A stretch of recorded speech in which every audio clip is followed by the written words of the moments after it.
பிசாசை துரத்தினோம், தீர்க்க தரிசனம் உரைத்தோம், பிசாசை துரத்தினோம், அற்புத அடையாளங்களை செஞ்சோம். இன்னைக்கு இந்த 3 ஒரு ஊழியத்துல நடந்துருச்சுன்னா அந்த ஊழியம் தான் பெரிய ஊழியம், அந்த ஊழியர் தான் பெரிய ஊழியர். நல்லா தெரிஞ்சுக்கோங்க.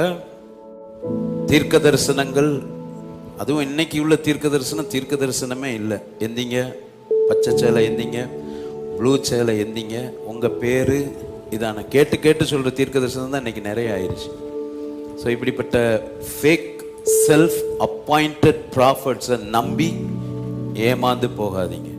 நித்திய அழிவுக்கு நேரம் நம்மளை நடத்துகிற அல்லது உங்களுடைய உறுதியை நின்று உங்களை வழிவி போக செய்து வழி விலகி போக செய்கிற இப்படிப்பட்ட கள்ள உபதேசிகளை குறித்து கவனமாயிருங்கள். வேத புரட்டர்கள் என்று வேதம் சொல்லுகிறது. தீர்க்க தரிசனம் என்கிற பேர்ல நடக்கிற எல்லா காரியங்களையும் பார்த்து ஏமாந்துடாதீங்க. அற்புதங்கள், அடையாளங்கள், பிசாசுகளை துரத்துகிற காரியங்கள். நான் தைரியமா சொல்லுவேன், இன்னைக்கு பிசாசு நிறைய ஊழியக்காரங்களை ஏமாத்திக்கிட்டு இருக்கிறான். எப்படி பிசாசு?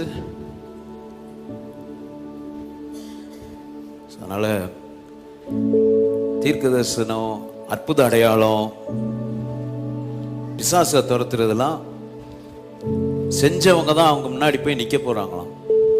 அப்போ இதெல்லாம் என் ஊழியத்துல நடந்துருச்சுன்னா என்னை தேவன் அங்கீகரித்திருக்கிறார், என் ஊழியத்தை அங்கீகரித்திருக்கிறாருங்கிறதுக்கு அடையாளம் கிடையாது.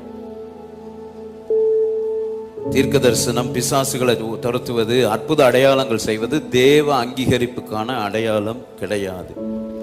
ஜனங்கள் நிமித்தம் ஆண்டவர் எதையும் செய்யலாம். ஏன்?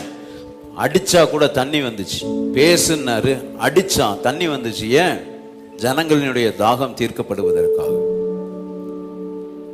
அது தேவனுடைய அங்கீகாரத்துக்கான அடையாளம் கிடையாது.